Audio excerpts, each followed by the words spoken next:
Salawat dan salam kepada selanjutnya kita akan kepada junjungan Nabi Habibana wa Nabiyyina Maulana Muhammad sallallahu alaihi wasallam, kepada keluarganya, kepada para sahabatnya, kepada tabi'in. Mudah-mudahan kita semua termasuk dengan beliau yang akan mendapatkan syafaatnya kelak di akhirat. Amin ya rabbal alamin.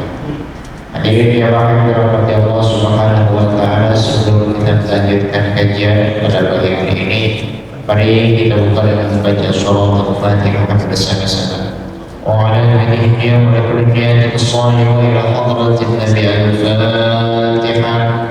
A'udzu billahi minasy syaithanir rajim. Bismillahirrahmanirrahim. Alhamdulillahi rabbil alamin. Arrahmanir rahim. Maliki yaumiddin. Iyyaka na'budu wa iyyaka nasta'in. Ihdinas siratal mustaqim. Siratal ladzina an'amta 'alaihim ghairil maghdubi 'alaihim waladdallin. Amin. Baik, untuk tema kajian pada pagi hari ini adalah tema perjalanan hidup manusia yang akan disampaikan oleh Bapak Ustaz Dr. Haji Sabit Khairi FH pada beliau. Silakan.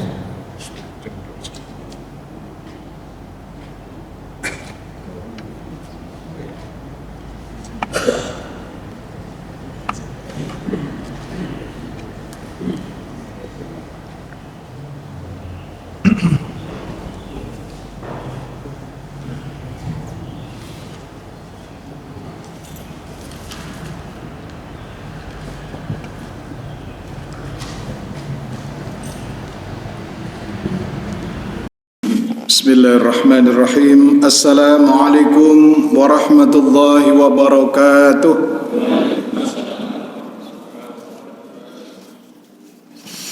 Alhamdulillah. Alhamdulillahilladzi khalaqal insana fi ahsani taqwim.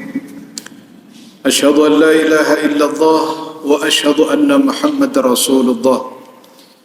Allahumma salli wa sallim wa barik ala Sayyidina Muhammadin wa ala alihi wa ashabihi ajma'in, amma ba'd. Yang kami hormati dan yang kami muliakan para kiai, asatidah, para hujjaj, guru-guru kami yang kami muliakan, Bapak dan Ibu jamaah Masjid Asy-Syuhada yang dimuliakan Allah Subhanahu wa taala. Alhamdulillah wa syukrillah, kita panjatkan puji dan syukur kehadirat Allah Subhanahu wa taala. Alhamdulillah, pada pagi hari ini kita dapat bersama-sama melaksanakan kewajiban kita salat subuh berjamaah di Masjid Asy-Syuhada. Mudah-mudahan langkah kita bersama, setiap langkahnya dihitung ibadah oleh Allah Subhanahu wa taala, sebagaimana janjinya fi kulli khatwatin darajah. Perjalanan Bapak dan Ibu dari rumah ke masjid, dari masjid ke rumah, akan ditinggikan derajatnya oleh Allah Subhanahu wa taala, dan mudah-mudahan kita bersama nantinya akan bersama-sama berjamaah di surganya Allah Subhanahu wa taala. Salawat dan salam mudah-mudahan tercurahkan kepada junjungan kita Nabi besar Muhammad sallallahu alaihi wasallam, kepada keluarga, sahabat dan segenap pengikutnya ila yaumil qiyamah. Bapak Ibu hadirin yang dimuliakan Allah Subhanahu wa taala, mohon maaf janjinya kemarin dengan Ustadz Heri pakai infocus. Ternyata saya barangkali dengan anak saya yang kurang fokus sehingga tidak bawa laptop ya, sehingga Ibu dan Bapak pada kesempatan ini kita mendengarkan dulu, kita menyimak, dan materi sudah kami share melalui WA ke Ustadz Heri. Barangkali yang nanti membutuhkan bisa di-share kepada Bapak dan Ibu, bisa dibaca di tempat masing-masing ya, di tempat masing-masing. Pada kesempatan pagi hari ini saya ingin menyampaikan, mengingatkan kepada kita bersama tentang perjalanan kita, perjalanan hidup kita bersama, bahkan mengingatkan pada masa lalu yang kita bersama sudah lupa. sudah lupanya itu disampaikan oleh Allah Subhanahu wa taala, yaitu masa-masa kita bersama belum jadi manusia seperti kita pada saat ini. Tujuannya apa hadirin yang dimuliakan Allah Subhanahu wa taala? Agar kita mengetahui tujuan Allah Subhanahu wa taala menciptakan kita bersama umat manusia. Allah Subhanahu wa taala menawarkan kehidupan yang bahagia dunia maupun akhirat. Bagaimana hidup kita selamat di dunia, bagaimana hidup kita bahagia di akhirat. Saya insyaallah di dalam materi tersebut nantinya akan sampai kepada alam yang terakhir, di mana kita dijanjikan oleh Allah Subhanahu wa taala, kita difasilitasi oleh Allah Subhanahu wa taala ada dua tempat, surga atau neraka. Surga atau neraka itu adalah fasilitas di mana kita yang memperjuangkan. Apakah kita bersama akan berjuang sepanjang hidup kita sehingga pada akhirnya kita akan berada di dalam surganya Allah Subhanahu wa taala, atau ada sebagian manusia di luaran sana yang sudah difasilitasi oleh Allah Subhanahu wa taala berupa surga, tetapi ternyata mereka tidak mau. Insyaallah kita bersama para jamaah adalah orang-orang yang sudah berjuang dirinya untuk bisa menikmati fasilitas yang Allah berikan pada akhir kehidupan kita.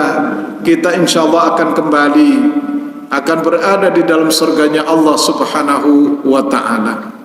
Oleh karena itu, di dalam materi yang saya akan sampaikan, saya sudah bicara dengan Ustadz Heri, pasti tidak akan selesai materi itu karena panjang cerita tentang perjalanan hidup manusia. Hadirin yang dimuliakan Allah Subhanahu wa taala, paling tidak saya buka-buka Al-Qur'an. Kita bersama akan mengalami 14 tahapan kehidupan. 14 tahapan kehidupan umat manusia, kita baru berada pada alam yang ketiga.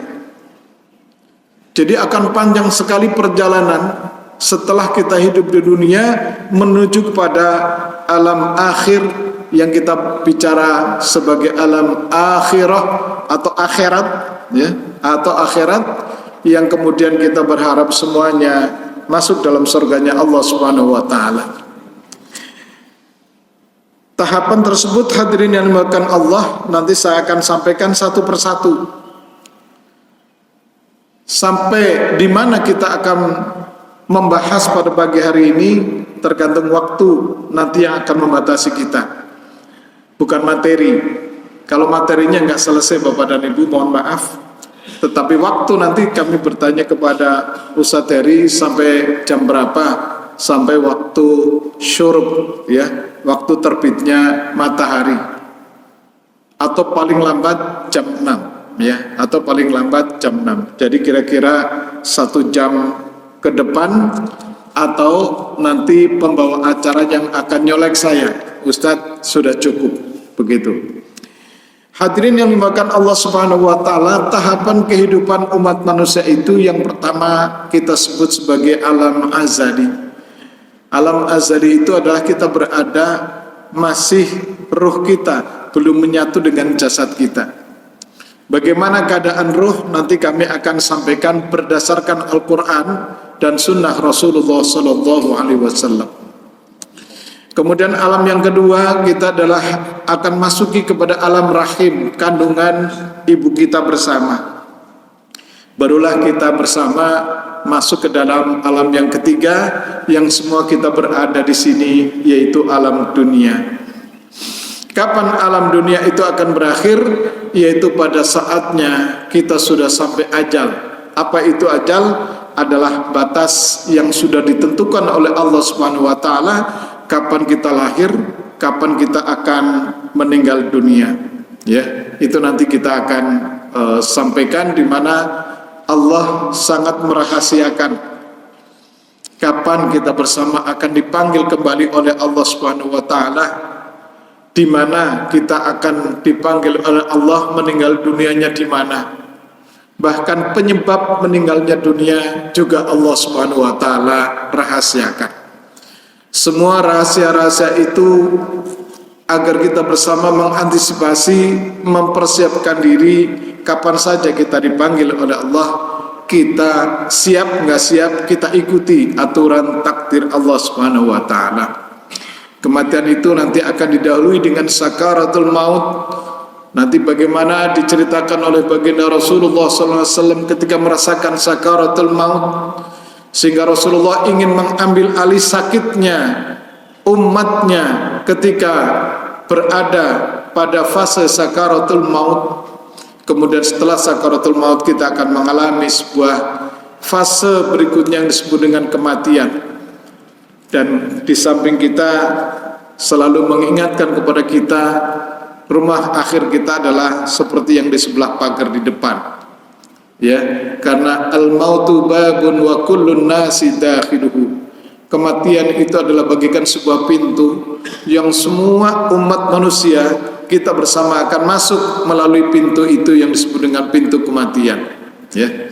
Kemudian sampai kapan di dalam kematian itu? Al-Quran menyebutkan wa min waraihim barzakhun ila yaumi yub'atsun.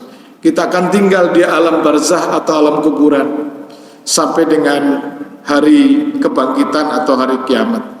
Bagaimana cerita tentang kebangkitan, bagaimana awalnya, bagaimana tanda-tandanya, nanti kita akan sebutkan di dalam Al-Quran dan Sunnah Rasulullah SAW. Kemudian setelah itu, hadirin makan Allah, alam ini akan hancur. Alam ini akan hancur, dan pada saat alam ini hancur, diawali dengan kegoncangan alam yang luar biasa. Kemudian alam ini akan mengeluarkan semua beban yang ada di dalam kandungannya, termasuk umat manusia yang sudah meninggal akan dihidupkan kembali dan akan dibangkitkan kembali oleh Allah Subhanahu wa taala. Hari tersebut kita mengenal sebagai Yaumul Ba'ats, hari kebangkitan, atau Yaumul Qiyamah, hari kehancuran. Nanti kita akan ceritakan seperti apa gambarannya. Paling tidak kita bersama bisa membaca surat Az-Zilzal, idza zulzilatil ardu zilzalaha wa akhrajatil ardu asqalaha. Ketika bumi digoncangkan, wa akhrajatil ardu asqalaha, kemudian Allah akan mengeluarkan beban berat yang ada di dalam bumi. Kemana makhluk-makhluk yang dihidupkan kembali itu akan turunnya itu di mana? Nanti kita bisa bayangkan. Selama ini kita kemanapun pergi, maka ada di dalam atau di atas bumi. Buminya udah dihancurkan. Ketika umat manusia itu disebutkan dalam surat Al-Qari'ah, yauma yakunun nasu kal farashil mabsus. Manusia bertebaran. Hinggapnya di mana? Buminya udah nggak ada. Itulah yang kemudian nanti kita akan masuki fase berikutnya, disebut dengan mahsyar. Kita dikumpulkan kembali di sebuah tempat yang pastinya bukan bumi, ya. Itu adalah alam akhirat yang kita harus yakini kita berada di dalam alam mahsyar. Bagaimana cerita di sana, bagaimana waktu di dalam yang diatur oleh Allah pada padang mahsyar itu nanti ada di dalam Al-Quran dan hadis Rasulullah SAW. Bahkan bagaimana kehidupan manusia yang sudah taat kepada Allah, yang melaksanakan korban, yang salat, bahkan yang sombong dan sebagainya nanti digambarkan.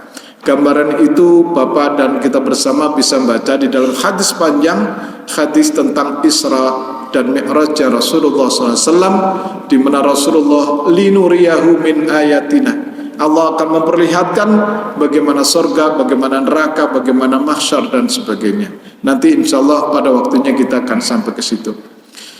Kemudian kita akan masuk tahapan berikutnya, karena mahsyar itu adalah perjalanan panjang yang sangat panas. Bahkan disebutkan satu hari bagaikan ka'alfi sanatin mimma ta'udun. Satu harinya di sana itu bagaikan 1000 tahun kalau dibandingkan kehidupan hari-hari di dunia. Perjalanannya seperti apa? Nanti pada akhirnya kita akan dihisab. Hisab itu dihitung amal baik kita, amal buruk kita, ya.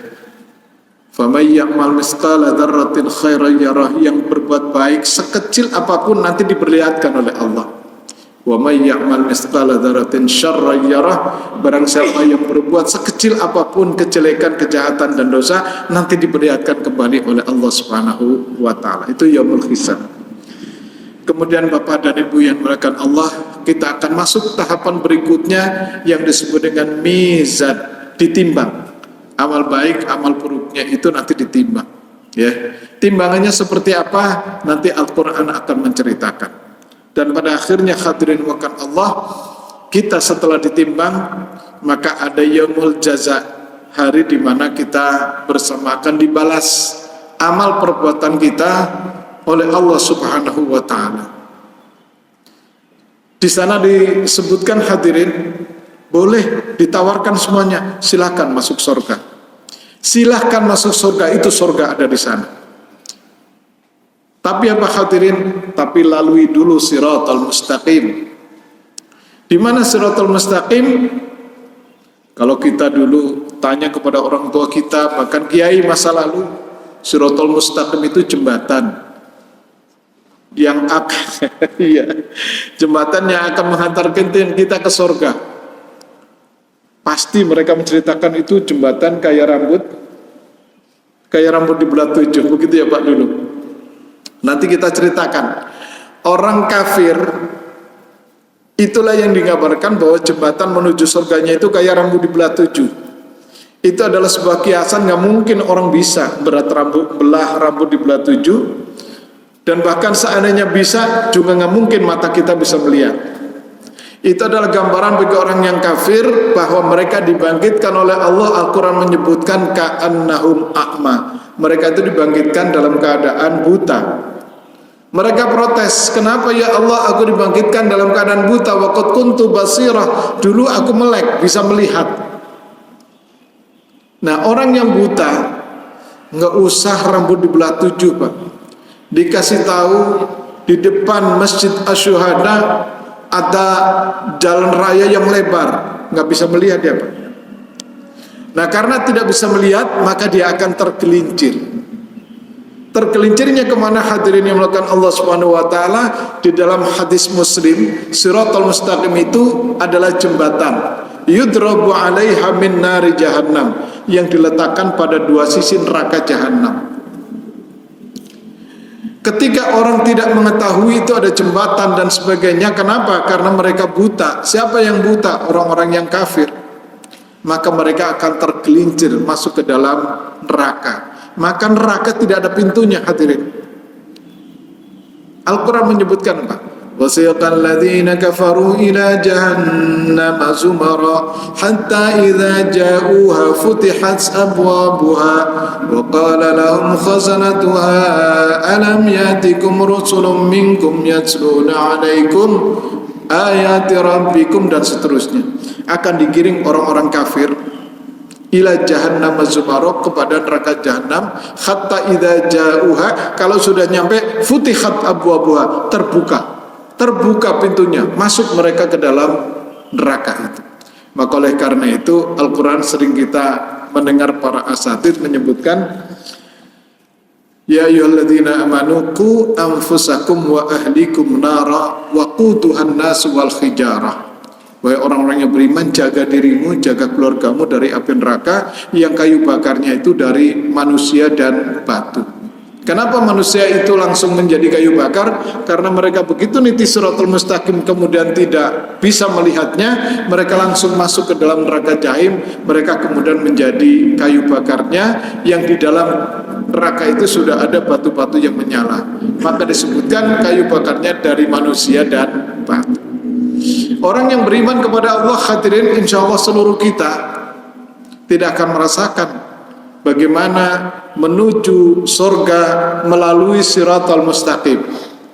Karena apa hadirin? Pada waktu yaumul jaza, nanti kita akan ceritakan di akhir itu, kita sudah diucapkan selamat oleh Allah. Kita bersama sering yasinan, malam Jumat banyak yasin dan sebagainya dan sebagainya. Itu ada kata-kata di dalam surat Yasin, ucapan selamat dari Allah yang mengucapkan kepada calon penghuni surga. Salamun qawlan min rabbir rahim, wamtazul yawma ayyuhal mujrimun. Selamat sejahtera bagi kalian calon-calon penghuni surga. Ya, calon-calon penghuni surga. Jadi ucapan selamat itu langsung qaulan mir rabbir rahim, ucapan dari Allah Subhanahu wa taala. Kepada siapa? Mereka dan insyaallah kita bersama yang akan masuk di dalam surganya Allah. Apa cirinya penghuni surga? Calon penghuni surga adalah bangkit dalam keadaan wajah putih. Wajahnya putih. Kemudian barisnya di sebelah kanan disebut dengan ashabul maimanah.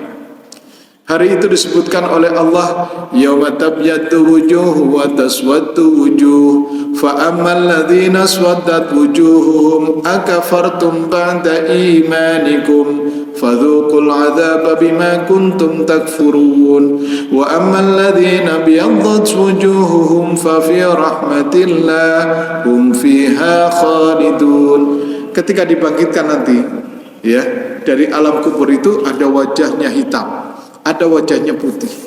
Fa ammal ladzina aswaddat wujuhum, orang yang wajahnya hitam itu adalah akafartum ba'da imanikum. Karena dia kafir setelah beriman. Kapan berimannya? Nanti kita ceritakan pada alam ruh atau alam azali. Fadhuqul 'adzaba bima kuntum takfurun, mereka akan mendapatkan siksa dari Allah Subhanahu wa taala karena kekafirannya. Wa ammal ladzina biyaddat wujuhum fa fi rahmatillah, barang siapa yang bangkit pada alam kuburnya itu dengan wajah putih, dia berada di dalam rahmat Allah Subhanahu wa taala dan mereka akan menikmatinya selama-lamanya. Hadirin, ada sahabat yang pada waktu ngacung di hadapan Rasulullah, "Ya Rasul, saya ingin masuk surga." Lalu kenapa sahabatku? Tapi Allah menciptakan saya itu hitam benar. Wajah saya hitam, ya. Bagi bapak dan ibu yang sudah berhaji, hitamnya orang yang kita lihat di Arab Saudi dari Afrika sana itu hitamnya beneran ya Pak Haji. Enggak seperti hitamnya sini. Rasulullah SAW kemudian menjelaskan, putihnya wajahmu adalah min asari sujud wal wudu, bekas sujudmu dan bekas wudumu itu yang akan menjadikan kamu bangkit dalam keadaan putih. Makanya ketika berwudu kita berdoa, Allahumma bayyid wajhi yawma tabyaddu wujuhun wa taswaddu wujuh. Ya Allah, putihkan wajahku ketika wajah itu bangkit dalam keadaan hitam dan keadaan putih. Kita mintanya Allahumma bayyid wajhi, putihkan wajahku. Maka hadirin, nanti bab wudu itu hampir seluruh anggota wudu kita ketika kita membasuh tolong didoakan. Ya, kalau belum ada nanti saya share doa pada setiap gerakan wudu dan dalil Al-Qur'annya. Ya, dan dalil Al-Qur'annya. Misalkan kita berwudu berkumur, maka kita berdoa, Allahumma a'inni ala dzikrika wa syukrika wa husni ibadatik. Ya Allah, jadikan melalui air wudu ini, jadikan mulutku ini ya Allah, a'inni ala dzikrika, bisa berzikir kepadamu. Zikir itu adalah menyebut dan mengingat Allah Subhanahu wa taala. Ya Allah, wa syukrika, dan jadikanlah dengan air wudu ini mulutku ini gampang mensyukuri nikmatmu. Apa yang Allah berikan kepada kita enggak kelihatan sedikit atau banyaknya, tetapi semuanya kita ucapkan alhamdulillah Allah memberikan rezeki kepada saya. Alhamdulillah Allah berikan kesehatan kepada saya. Alhamdulillah Allah ingatkan saya bisa sholat subuh berjamaah. Ya, bahkan orang yang ketinggalan sunnahnya saja itu menyesalnya luar biasa. Karena apa? 2 rakaat sebelum subuh itu adalah lebih baik dari dunia seisinya. Raka'ataini qabla fajri khairun minad dunya ma fiha. Alhamdulillah kita sudah melaksanakan. Wa husna ibadatik, ya Allah, jadikan mulutku ini ya Allah untuk bisa memperbaiki ibadahnya kepadamu. Kita menjadi fasih, kita baca alhamdulillahirabbil alamin, itu menjadi baik karena mengetahui tajwid dan makharijnya dan sebagainya. Ya. Kemudian ketika kita basuh tangan, Allahumma ya Allah, Allahumma khfad yadayya min ma'asika kulliha, ketika kita membasuh kedua telapak tangan, ya Allah jaga kedua tanganku dari segala macam kemaksiatan. Kenapa hadirin? Semuanya kita itu beraktivitas tangan yang paling aktif. Kita mau berangkat ke masjid, kita bangun dari tidur, kita nyalakan lampu, kita matikan AC, semua pakai tangan. Kita buka kamar mandi, kita ambil gayung, kita nyalakan shower, pakai tangan semua. Setelah itu kita pakai anduk, ngambil pakai tangan. Setelah itu kita pakai sarung, pakai tangan. Ketika itu kemudian pakai baju, pakai tangan. Maka wajar hadirin, nanti tangan yang akan ditanya oleh Allah. Apa di dalam surat Yasin? Al-yawma nahtimu ala afwahihim wa tukallimuna aydihim wa tashhadu arjuluhum bima kanu yaksibun. Hari itu nanti di hadapan pengadilan Allah Subhanahu wa taala, al-yawma nakhtimu ala afwahihim. Mulutnya dikunci, Pak. Itu Al-Qur'an yang menyebut, dan insyaallah seluruh kita hafal karena itu surat Yasin. Wa tukallimuna aydihim, yang disuruh bicara adalah tangannya. Kenapa? Semua aktivitas kita. Nanti coba Bapak di rumah. Iya ya. Tangan ini luar biasa. Saya makan pakai tangan, nyari rezeki tanda tangan pakai tangan. Saya mau naik motor nyetater pakai tangan, ngegas pakai tangan, nyetir pakai tangan. Luar biasa. Nulis pakai tangan dan sebagainya. Wajar nanti tangannya akan diminta pertanggungjawabannya oleh Allah Subhanahu wa taala. Itu perjalanan Bapak dan Ibu yang dimuliakan Allah Subhanahu wa taala. Kita berharapnya adalah masuk di dalam surganya Allah Subhanahu wa taala. Mari kita bahas yang nomor 1. Jangan-jangan kita hanya nyampe di nomor 1 itu. Hadirin yang dimuliakan Allah Subhanahu wa taala, sebelum ruh kita masuk ke dalam jasad kita, sebelum ruh kita menyatu dengan jasad kita, maka Allah Subhanahu wa taala menceritakan alam ruh kita yang luar biasa yang kita pakai, ya. Kita pakai tapi kita nggak kenal. Saya punya ruh, dan ruh itu berasal dari kata-kata rih atau riyah yang disebut seperti angin tetapi berenergi, yang kemudian menyebabkan kehidupan kita bersama, termasuk para makhluk-makhluk Allah yang lain. Ruh itu tidak kelihatan. Ruh itu seperti angin, bahasa Arabnya riyah, tetapi berenergi, yang menyebabkan kehidupan. Dan ketika ruh itu dicabut oleh Allah Subhanahu wa taala, maka kehidupan kita akan berakhir. Saking kita punya ruh yang kita pakai setiap saat dan waktu, kita hanya punya hak guna pakai, kita tidak memiliki mutlak yang mampu mempertahankan diri kita bersama.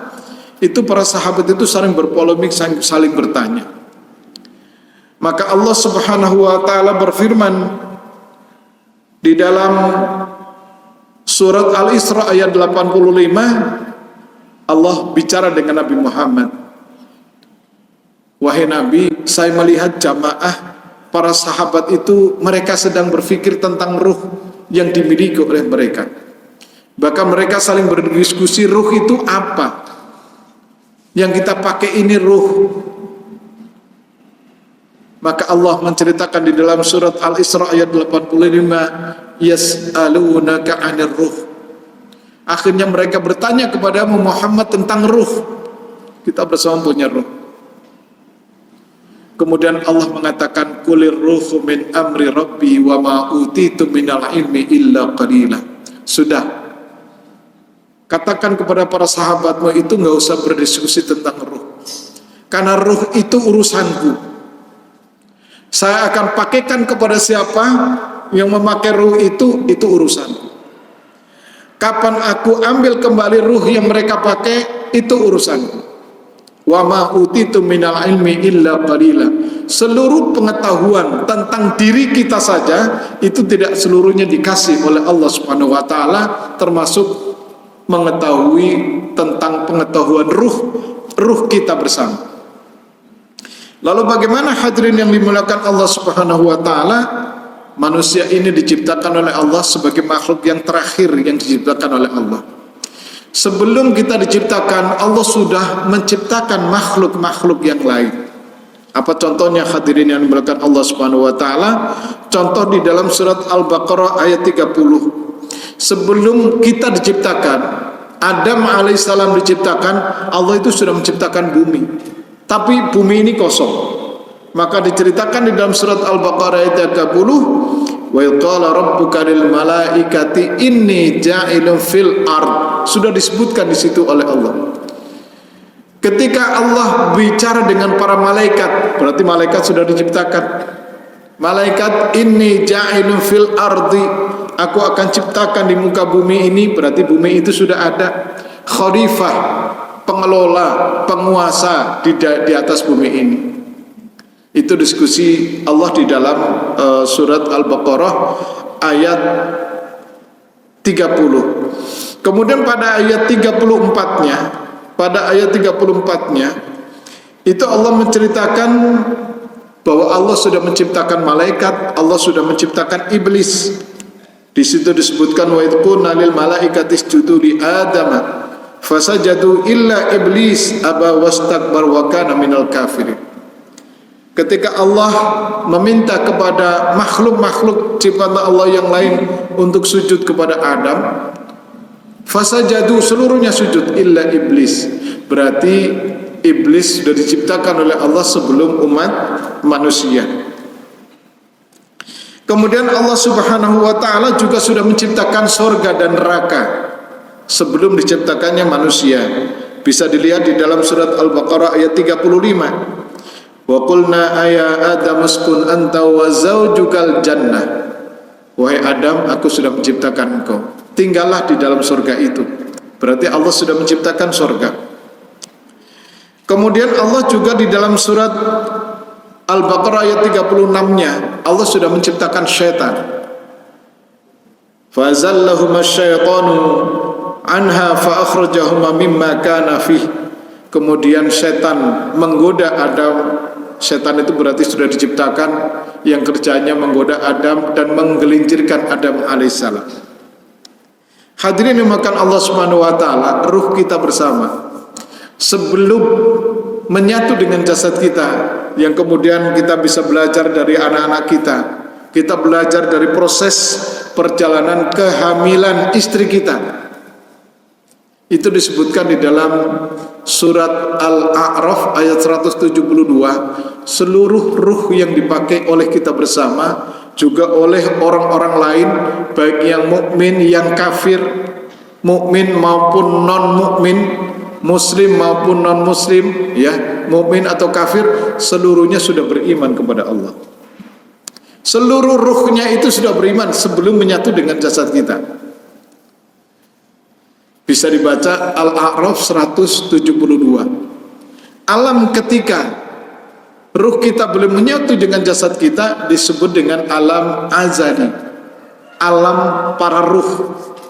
Kalau kita ini sudah sempurna karena ruhnya sudah masuk ke dalam jasad kita. Tetapi ruh sebelum masuk ke jasad kita itu sudah mukmin, sudah beriman kepada Allah Subhanahu wa taala. Al-A'raf 172 menyampaikan a'udzubillahi minasyaitonir rajim wa idz akhadha rabbuka min bani adama min dhuhurihim dzurriyyatahum wa ashhadahum ala anfusihim alastu birabbikum qalu bala syahidna an taqulu yawmal qiyamah inna kunna an hadza ghafilin. Ini penjelasan Allah Subhanahu wa taala terhadap kita bersama, bahwa ruh kita itu yang kita pakai, dan semua orang pakai itu, muslim maupun non muslim, itu sudah beriman kepada Allah. Wa id akhadha rabbuka min bani Adam. Ingatlah umat manusia ketika Allah Subhanahu wa taala mengambil sebuah baiat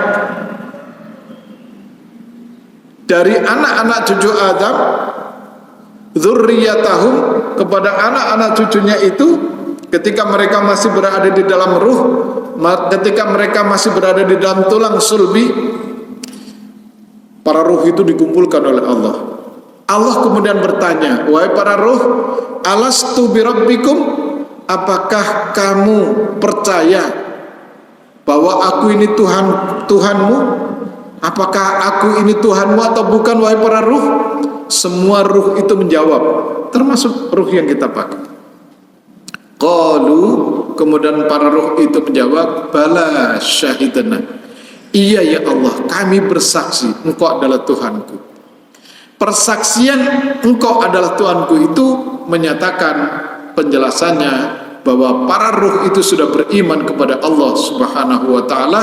Mereka sudah bersyahadat bahwa Allah adalah sebagai Tuhannya, Allah sebagai penciptanya, dan Allah yang akan memanggil kembali dan minta pertanggungjawaban kembali di hadapan Allah Subhanahu wa taala.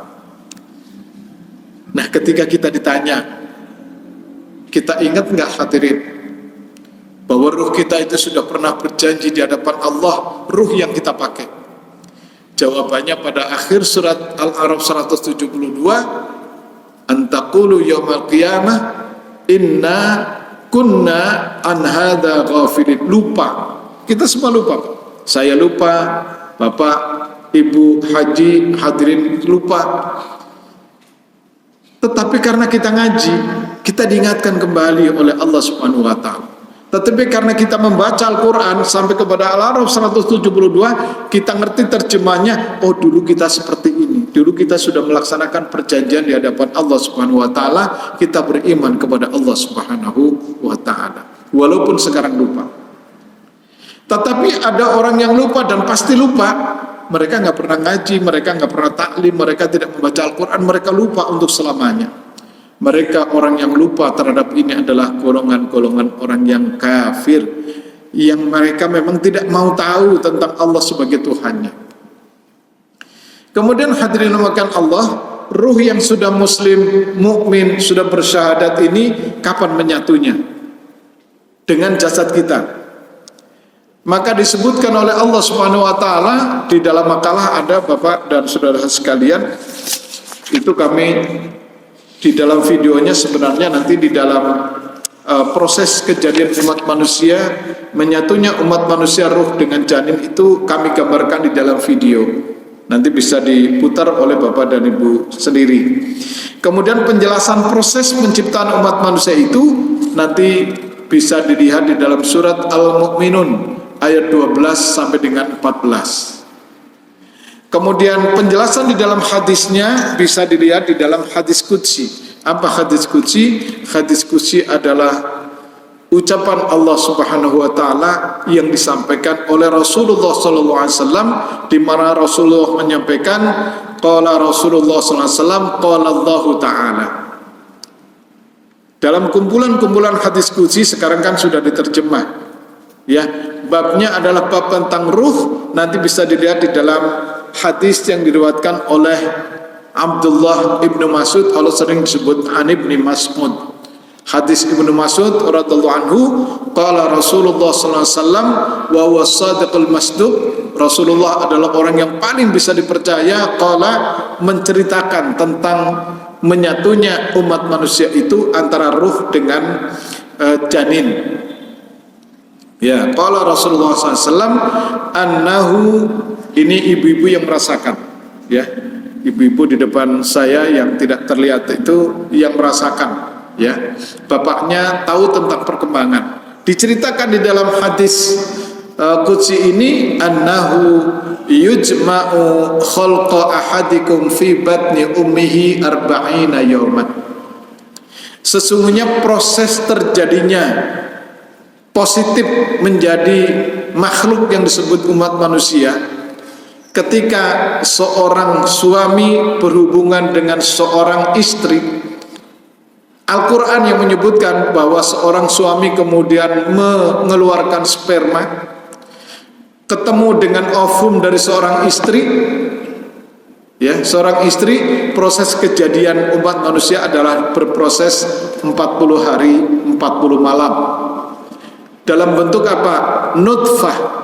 Nutfah itu untuk laki-laki disebut dengan sperma, wanitanya adalah ovum.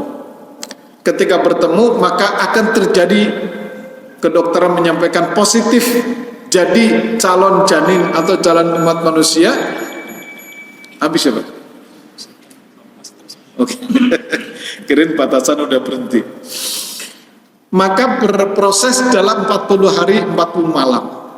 Kita semua sudah berproses itu. Kemudian kemudian kita sudah jadi orang tua, kita punya istri, lalu berhubungan suami istri secara halal, ya, maka sperma laki-laki dengan ovum perempuan, maka proses kejadiannya itu 40 hari 40 malam. Ini diceritakannya oleh Allah Subhanahu wa taala di dalam Al-Qur'an maupun disampaikan oleh baginda Rasulullah di dalam hadis qudsi. Kemudian setelah ketemu antara benih yang dibawa oleh laki-laki dan ovum yang ada pada perempuan itu, summa yakunu alaqatan mislu dzalik. Hadisnya menyebutkan berubah dalam 40 hari 40 malam maka menjadi alaqah. Alaqah itu adalah darah kental atau segumpal darah. Maka kalau wanita keguguran 1 bulan 2 bulan itu masih dalam keadaan darah kental yang oleh kedokteran itu kemudian dibersihkan dengan cara dikiret, itu wanita yang merasakan. Kemudian dari alaqah, kemudian dari segumpal darah atau darah yang kental itu, summa yakunu mudghatan mislu dzalik, kemudian menjadi segumpal daging. Kemudian menjadi segumpal daging. 40 hari itu sama dengan 120 hari. 120 hari bagi 30 hari dalam 1 bulan, maka usia 4 bulan. Pada usia 4 bulan itu, maka hadis qudsi menyampaikan fa arsala alaihil malak. Kemudian Allah Subhanahu wa taala mengutus malaikat. Kemudian Allah Subhanahu wa taala mengutus malaikat fayanfukhu fihi ruh. Kemudian Allah memerintahkan agar malaikat itu meniupkan ruh ke dalam janin dalam usia 120 hari atau 4 bulan. Maka kandungan ibu dan penciptaan Allah tentang kita bersama menyatu antara ruh dengan janin itu adalah pada usia 120 hari atau 4 bulan. Maka pada masyarakat saya di Jawa sana, ketika 4 bulan itu selamatan, Pak. Sama kali ya di sini ya. 4 bulan sebagai apa? Syukuran bahwa sang janin itu sudah sempurna, janinnya dan ruhnya sudah ada. Bagaimana rasa yang merasakan adalah ibu. Disebutkan di dalam penjelasan yang lain, dia sudah mulai bergerak walaupun disebutkan sebagai awan, pergerakan yang sangat lemah. Kemudian nanti Al-Quran menyebutkan setelah menjadi mudghah, kemudian fakasaunal aidhama lahma, ya, kemudian berubah menjadi kerangka. Kerangka, kita ada kerangkanya, Pak. Kalau nggak ada kerangkanya kita nggak bisa berjalan dengan tegak. Kemudian menjadi kerangka, dan kerangka itu kemudian dibalut dengan daging. Summa ansha'nahu khalqan akhar, kemudian menjadi dari air sperma yang disebutkan air sperma atau air mani itu yang berasal dari air, kemudian menjadi summa ansha'nahu khalqan akhar. Kemudian jadi makhluk yang seperti kita. Ada mata, ada telinga, ada tangan dan sebagainya. Saya pernah kolaborasi ceramah seperti ini, saya sampaikan hadisnya, kemudian ahli kandungan menyampaikan teori tentang medisnya. Ustadz, itu persis dalam ilmu kami. Mudah-mudahan ada bapak dan ibu yang dokter atau dan sebagainya, itu akan nyambung sama. Bahkan secara rinci, Ustadz, itu kalau di kami dari kedokteran itu dari sperma itu kemudian ada yang bertugas nanti akan menjadi mata, akan menjadi telinga, akan menjadi kepala dan sebagainya. Kemudian hadirin yang dimuliakan Allah Subhanahu wa taala, setelah disatukan janin yang kemudian besarnya seperti kita pada saat ini, ya. Ada yang sudah 40 tahun, ada yang sudah 50 tahun, ada 60 tahun dan sebagainya. Saya sudah hidup 62 tahun, Pak. 62 tahun, ya.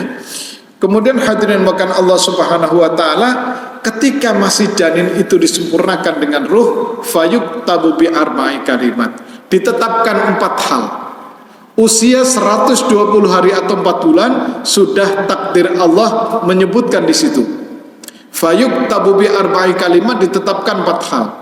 Yang pertama, Pak, bikat bi ajalihi. Baru jadi Pak, ruh itu udah masuk ke dalam janin kita, ditetapkan 4 hal. Yang pertama adalah ajalnya.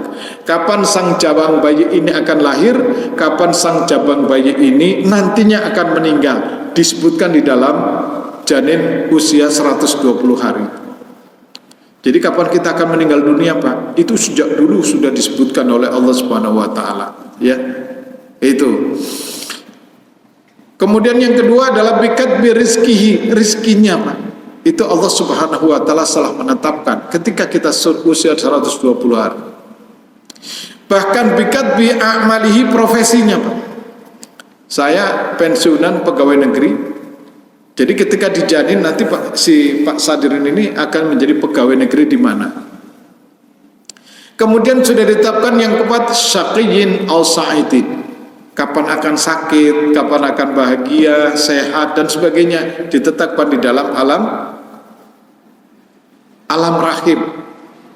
Dari 4 ini Bapak Ibu hadirin makan Allah adalah ajal, kapan dia lahir, kapan dia meninggal, bahagianya, sengsaranya, rezekinya, profesinya, satu hak mutlaknya Allah, hak prerogatifnya Allah. Kapan meninggal, kapan lahir, kapan meninggal. Kemudian idza jaa ajaluha la yastakhiruna sa'atan wa la yastaqdimun. Tidak bisa maju, tidak bisa mundur. Kapan waktunya sampai meninggal dunia, maka di situ kita akan meninggal dunia. Orang yang haji Pak, kemarin alhamdulillah saya berangkat lagi.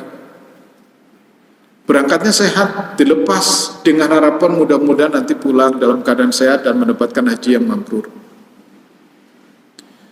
Jamaah yang meninggal yang terbanyak adalah jamaah tahun 2023 kemarin. Wajar Bapak Ibu dan saudara-saudara yang tua di tahun 2019, tahun 2020 nggak ada haji karena COVID, 2021 nggak ada haji, ya. Tahun 2022 dibatasi 65 tahun ke atas tidak boleh berangkat. Dikumpulin di tahun 2023, dikumpulin di tahun 2023. Maka di dalam satu kloter 30%-nya itu lansia. Cuaca 48 derajat, ya, banyak sekali yang meninggal, bahkan terbanyak, ya, bahkan terbanyak sepanjang perjalanan ibadah haji ya tahun 2023. Apakah mereka niat untuk meninggal di sana? Tidak. Apakah anak-anaknya, keluarganya pingin bapaknya meninggal di sana? Tidak. Tetapi Allah panggil di sana. Saya sedikit cerita. Meninggal di sana itu bikin ngiri Pak.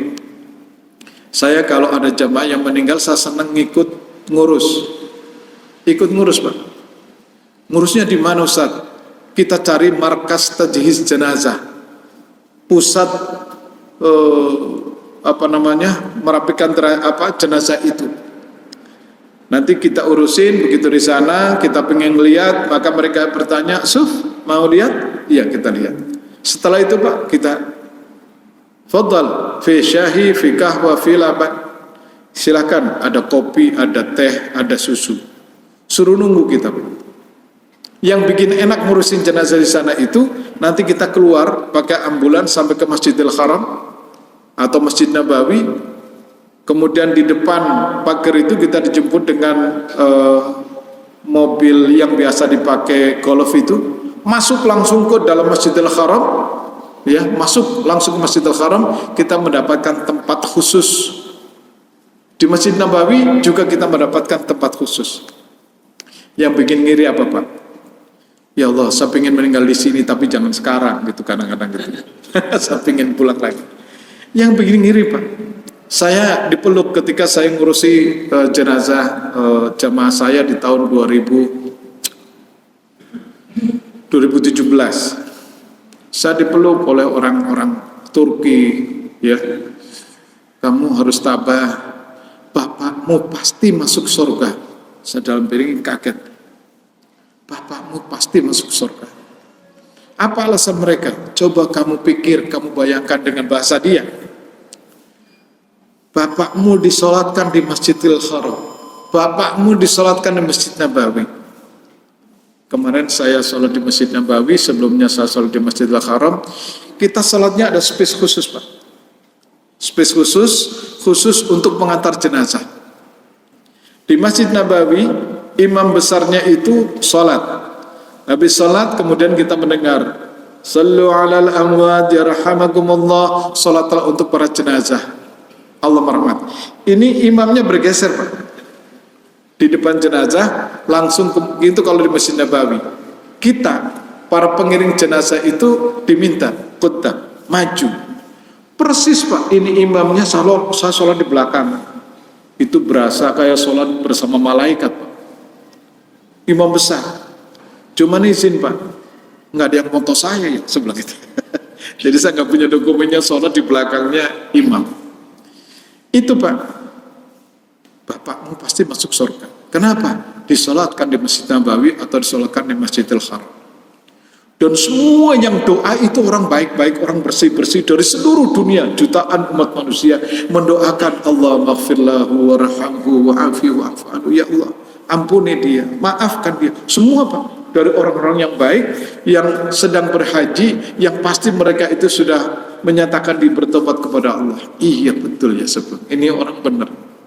Kemarin saya ngurusi 2 di Masjidil Haram, juga sama, masuk ke kereta, kemudian imamnya dari depan Ka'bah naik eskalator langsung ke lantai 2, ada tempat jenazah ditumpuk. Jadi kalau Bapak nyari jenazahnya itu di mana, apa di samping Ka'bah dan sebagainya, enggak, Pak, di lantai 2, di lantai 2. Nah, kemudian satu kotak lagi itu adalah khusus sholat untuk para pengiring jenazahnya.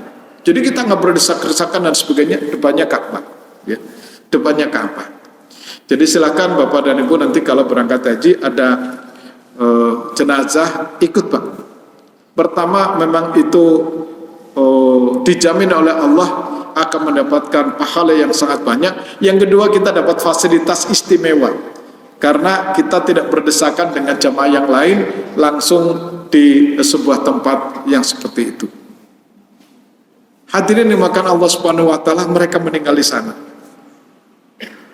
Lebaran, hadirin dimakan Allah Subhanahu wa taala, di Indonesia ini yang paling banyak meninggal dunia adalah ketika lebaran. Apakah kemudian pada saat lebaran mereka niat meninggal? Enggak, Pak. Bapak, Mama, saya berangkat. Insya Allah nanti jam 1 nyampe. Kalau ke Semarang. Di tengah perjalanan hadirin Allah kecelakaan yang luar biasa. Apakah mereka tahu bahwa nanti akan meninggal? Tidak. Maka Allah Subhanahu wa taala merahasiakan kapan dia meninggal, di mana dia akan meninggal, penyebabnya seperti apa. Maka oleh karena itu hadirin yang dimuliakan Allah Subhanahu wa taala, kita diminta setiap saat dan waktu kita siap untuk dipanggil kembali oleh Allah Subhanahu wa taala, di mana khatib selalu mengingatkan fatazawwadu fa inna khairaz zadit taqwa. Berbekal dirilah dengan ketakwaan. Yuk hidup hati-hati. Ini boleh, silakan laksanakan. Ini tidak boleh, ini harus ditinggalkan, ini harus dihindarkan. Karena Allah sewaktu-waktu akan memanggil kita. Mudah-mudahan kita dipanggil oleh Allah dalam kata-kata. Jadi hadirin makan Allah Subhanahu wa taala, 4 hal. Ajal, kapan dia lahir, kapan dia meninggal, bahagia dan sengsara, rezeki dan profesi. 1 adalah hak mutlaknya Allah, di mana Allah yang menentukan kapan dia lahir, kapan dia meninggal. Tapi yang 3 hadirin Allah adalah ikhtiari, kita yang harus mengusahakan. Kita mau mendapatkan rezeki yang banyak, kita akan mendapatkan profesi yang bagus, pekerjaan yang bagus, kita akan bahagia atau kita akan sengsara. Ikhtiari adalah ikhtiar umat manusia, di mana Allah katakan innallaha la yughayyiru ma biqaumin hatta yughayyiru ma bi anfusihim. Allah tidak akan merubah nasib kita kecuali kita bersama yang akan merubah nasib kita. Kita akan mendapatkan rezeki yang banyak yang Allah Subhanahu wa taala siapkan di hadapan umat manusia ini di muka bumi. Kita harus bekerja. Kita akan mendapatkan profesi yang bagus, jabatan dan sebagainya, ya harus belajar. Ada TK, ada SD, SMP, SMA, kemudian perguruan tinggi, S1, S2, S3, kita lalui. Karena Allah Subhanahu wa taala tidak akan mungkin menetapkan kita tanpa ikhtiar kita. Kita akan bahagia, cari kebahagiaan. Kita akan sengsara, ya sudah kita pasrah saja tanpa ada apa-apa. Itulah kehidupan yang sangat dinamis, di mana kita harus mengusahakan yang tiga itu, yang satu itu kita jaga. Satu yang kita jaga adalah kapan Allah memanggil kembali, kita sudah siap dengan harapan kita akan masuk di dalam surganya Allah Subhanahu wa taala. Kami akan akhiri hadirin makan Allah Subhanahu wa taala pada waktunya. Sang janin ini usia 9 bulan 10 hari rata-ratanya, kemudian kita akan lahir ke alam dunia. Lahir ke alam dunia, bapak-bapak mungkin sudah pernah menyertai ibunya yang lahiran atau istri yang melahirkan anak kita. Saya karena sering membaca hadis tetapi tidak paham yang sesungguhnya. Contoh begini Pak, suatu hari saya ke Ciluwer ngobatin seorang yang tidak punya anak ke teman mertua saya. Begitu nyampe yang dipegang bukan apa-apanya Pak, dipegang tangannya. Namanya Pak Murtijo. Pak Murtijo itu nggak punya anak kok, yang dipegang pergelangannya. Ah, kamu nggak tahu aja, udah diem. Oh, saya memahami. Oh, ini peranakannya jauh apa dan sebagainya, itu yang pegang tangan.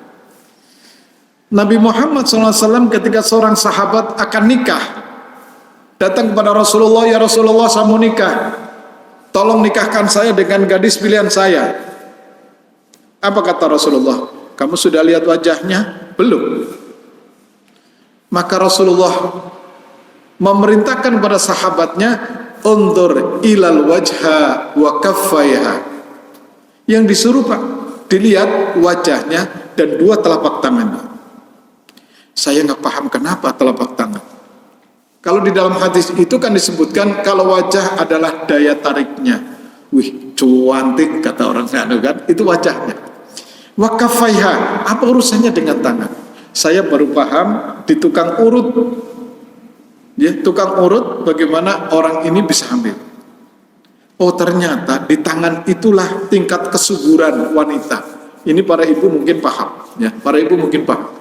Ya Allah, Pak Murtijo, saya menjadi paham hadis Rasulullah yang memerintahkan bahwa seorang laki-laki dari sahabat Rasulullah yang akan nikah, Rasulullah memerintahkan undur ilal wajha wa kaffaiha. Coba kamu sana lihat wajahnya dan dua telapak tangannya. Wajah adalah daya tarikmu. Tangan adalah tingkat kesuburan seorang wanita. Kenapa harus mencari yang subur? Karena Rasul mengatakan, fankihul wadud al wadud fa inni mukatsirum bikumul umama yaumal qiyamah. Nikahilah olehmu para laki-laki wanita yang kamu cintai. Al walud yang punya anak, karena saya akan membanggakan umatku pada hari kiamat. Tangan Pak ternyata. Tangan ternyata hadirin Allah. Kemudian hadirin makan Allah, pada usia 9 bulan 10 hari rata-rata kemudian keluar atau lahir. Saya anak yang terakhir.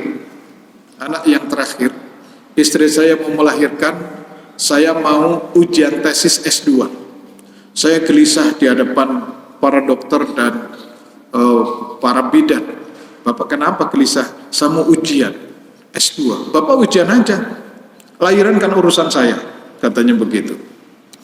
Kata istri saya, Mas tungguin saya. Ya. Akhirnya hadirin makan Allah SWT, pada waktunya setelah kita tunggu, Pak, istri Bapak harus operasi. Istri saya nangis. Begitu istri nangis, Bapak jangan ngomelin. Saya sebentar, saya berwudu, saya sholat. Minta kepada Allah karena keinginan istri saya normal, jangan dioperasi. Minta kepada Allah. Setelah selesai, saya pegang tangan istri saya. Kemudian saya bilang baca Fatihah. Fatihah itu pembuka. Mama takut kepada Allah. Mama takut dioperasi. Iya, orang yang takut itu pasti dekat kepada Allah. Orang yang takut kepada Allah doanya dikabulkan oleh Allah. Udah, pegang tangan Bapak, baca Al-Fatihah. Niat untuk pembukaan. Pak, Fatihah pertama, Fatihah kedua, langsung pecah ketubah. Setelah itu saya nggak tega, Pak. Dokter saya keluar ya, enggak, baca doa yang tadi. Oh ya, pada Fatihah lagi, nanti Mama teriaknya Allahu Akbar. Pak, Ini pengalaman yang berikutnya, yang kita mungkin ada yang sudah pengalaman, ada yang tidak. Begitu sang jaba bayi nongol kepalanya sampai kepada tangan, kemudian sang dokter itu menyelipkan jari-jarinya di antara, mohon maaf, keteknya si anak begitu. Langsung ditarik, nih anaknya Pak Haji. Saya kaget, Pak. Ya Allah, dokter, kenapa? Takut patah ya? Pak, ceritanya begini. Pak Haji, tolong pahami. Anak ketika lahir, semua potensi dasarnya sudah ada. Ada kepala, ada kaki, ada tangan, ada tulang, ada daging, dan sebagainya. Pak Haji belum berfungsi. Saya kaget itu. Belum berfungsi. Tulangnya itu belum keras. Dokter itu bilang, kalau sang jabang bayi dari perut kandungan ibu semuanya sudah berfungsi, kepalanya sudah keras, tulangnya sudah keras, nggak ada wanita yang bisa melahirkan normal, Pak Haji. Ya Allah, saya bilang begitu, Pak.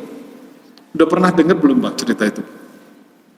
Kalau bayi yang lahir dari kandungan para ibu itu semuanya sudah berfungsi, kepalanya udah keras kayak kepala kita, ya, tulangnya sudah keras kayak tulang-tulang kita gitu. Nggak ada Pak Haji yang bisa melahirkan normal. Jadi nanti tulang-tulang itu akan keras, akan normal kalau anak itu sudah teriak, jerit, nangis. Maka anak bayi yang keluar mesti dia akan nangis dengan keras, dan ternyata Allah sudah memprogram. Wallahu akhrajakum min butuni ummahatikum la ta'lamuna syai'a wa ja'ala lakumus sam'a wal absar wal af'idah qalilan ma tashkurun. Jadi difungsikannya kita raga kita itu menjadi kuat keras itu setelah sang jabang bayi itu nangis, gejol-gejol itu, sambil mereka kemudian difungsikan oleh Allah, tulangnya mengeras, kepalanya mengeras, dan sebagainya. Yang terkesan itu, kalau semua tulangnya udah keras, nggak ada wanita yang bisa melahirkan secara normal. Benar juga ya, ini ibu-ibu mungkin membenarkan. Nah, bapaknya, ini saya akan akhiri dengan hadis ini karena sudah waktu syuruk lewat.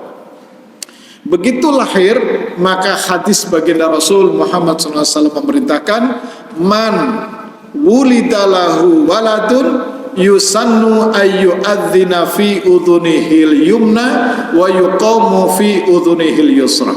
Barang siapa yang lahir baginya seorang anak, yusannu maka sunnah ayyu'adzina, diadzankan pada telinga sebelah kanan. Allahu Akbar, Allahu Akbar. Bisikan di dalam hati bapak kepada sang jabang bayi yang baru dilahirkan. Nah, kamu sudah lahir ke dunia. Allahu Akbar, Allahu Akbar. Allah yang maha besar, nak. Kamu kecil di hadapan Allah. Maka jangan kamu hidup di dunia ini sombong, ya, nak. Kata orang sufi, ma kharaja minal qalbi waqa'a fil qalbi. Sesuatu yang keluar dari hati maka masuk ke dalam hati. Sesuatu bisikan yang keluar dari hati bapaknya kepada sang anak maka akan masuk menjadi pedoman sang anak. Jadi ketika Allahu Akbar, boleh sambil nangis karena kebahagiaan, nak. Allah maha besar, Allah maha besar, nak. Kamu kecil di hadapan Allah, maka hiduplah kamu jangan sombong. Asyhadu an la ilaha illallah. Nak, kamu dulu sudah bersyahadat. Di mana, Pak? Al-A'raf 172 yang tadi saya baca. Maka perintahnya baginda Rasul apa? Jadidu imanakum bi syahadati alla ilaha illallah. Lestarikan si jabang bayi anakmu itu untuk bersyahadat kembali. Nah, kamu dulu udah syahadat. Al-A'raf 172 ketika bersama masih dalam karun. Hari ini kamu lahir ke dunia, nak. Jadidu imanakum, perbaharui imanmu untuk bersyahadat kepada Allah Subhanahu wa ta'ala. Asyhadu anna Muhammadar Rasulullah. Nah, bersyahadatlah bahwa ada seorang Rasul namanya Muhammad SAW. Untuk apa ini kita perbarui hadirin makan Allah? Karena hadis Rasulullah mengatakan, kullu mauludin yuladu alal fitrah. Semua bayi yang lahir dalam keadaan fitri, Pak. bersih, suci, tanpa dosa, baik yang melahirkan mukmin, mukminah, sholihin, sholihat, maupun yang kafir, Majusi, Nasrani, Yahudi, semuanya bayi yang lahir fitrah. Maka Rasul mengatakan, kami berikan, karuniakan kepadamu anak yang bersih, suci. Fa'abawahu, sekarang aku serahkan lagi, tanggung jawabnya bukan lagi aku. Ketika masih tanggung jawabku, kata Allah Subhanahu wa taala, dia sudah beriman kepada aku. Sekarang begitu lahir, aku serahkan fa'abawahu kepada ibu dan bapaknya. Apakah ibu dan bapaknya menjadikan anak yang bersih, suci, fitrah ini menjadi Yahudi, menjadi Nasrani, atau menjadi Majusi? Fabawahu ayyuhawidanihi, menjadi Yahudi, au yunassironihi, atau akan dijadikan Nasrani, au yumajisanihi, atau menjadi Majusi. Tentunya kita hadirin Allah tidak akan menjadikan anak kita menjadi Yahudi, Nasrani, atau Majusi. Kita akan melestarikan akidah sesuai dengan akidah yang Allah berikan, yaitu menjadi muslim. Bagaimana caranya? Adzankan. Adzankan itu bukan ngajak dia sholat, ayo nak sholat, enggak. Tetapi bagaimana suara yang pertama didengar oleh anak kita adalah kalimatut thayyibah, kalimat-kalimat yang baik. Ajakan untuk tidak sombong, Allahu Akbar, Allahu Akbar. Ajakan untuk bersyahadat kembali, asyhadu an la ilaha illallah wa asyhadu anna Muhammadar Rasulullah. Hayya 'alal shalah, ada kewajiban salat. Hayya 'alal falah, kebahagiaan kamu harus cari sendiri di dunia, harus ikhtiar sendiri di dunia. Itu saya kira Bapak, Ibu, dan saudara-saudara, bagaimana kita mendidik anak, kita lestarikan kepada anak kita untuk tetap berakidah yang sama dengan kita, yaitu berakidah Al-Quran. Tadi imam pada rakaat pertama menyebutkan famay yabtaghi ghairal islam dinan fala yuqbal minhu. Ya, Pak Imam tadi membaca itu, barang siapa yang mencari selain Islam sebagai agama yang dianutnya, fala yuqbal minhu, tidak akan diterima oleh Allah Subhanahu wa taala. Mudah-mudahan hadirin dimakan Allah Subhanahu wa taala, baru satu yang saya bahas pada kesempatan ini. Maka insya Allah kapan waktu di mana tempatnya kita bisa jumpa lagi, bisa meneruskan 13 tahap kehidupan lagi, bagaimana kita harus hidup di dunia, bagaimana memperjalankan kita bersama hidup di dunia ini untuk membekali kehidupan berikutnya sampai ke dalam alam akhirat nanti, yang mudah-mudahan kita bersama akan masuk di dalam surganya Allah Subhanahu wa taala. Bapak dan Ibu, terima kasih atas perhatiannya. Mohon maaf atas segala kekurangannya, dan terima kasih saya diundang bisa silaturahmi dengan Bapak dan Ibu. Nama saya Haji Sadirin Kemi. Saya pembimbing manasik di Yayasan Al-Barakah. Pembimbing manasik sekarang itu tidak bisa sekedar sudah haji, tetapi harus diklat 100 jam atau 10 hari. Maka kita mendapat sertifikat pembimbing manasik profesional. Saya pensiunan dari Kementerian Agama.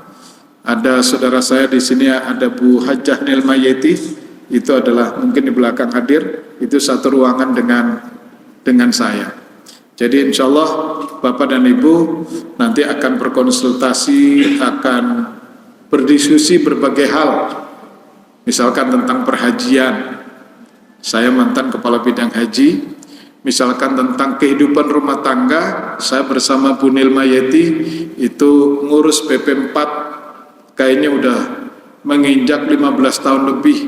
Bagaimana problematika rumah tangga yang kami tangani adalah di Provinsi DKI Jakarta. Apa-apa penyebab terjadinya perceraian di dalam kehidupan rumah tangga, seperti apa konsep menjadikan keluarga sakinah, mawaddah warahmah, dan sebagainya. Insya Allah kita bisa berdiskusi panjang. Terima kasih atas perhatiannya, maaf atas segala kekurangannya. Wafaqanallahu wa iyyakum asma'in. Assalamualaikum warahmatullahi wabarakatuh.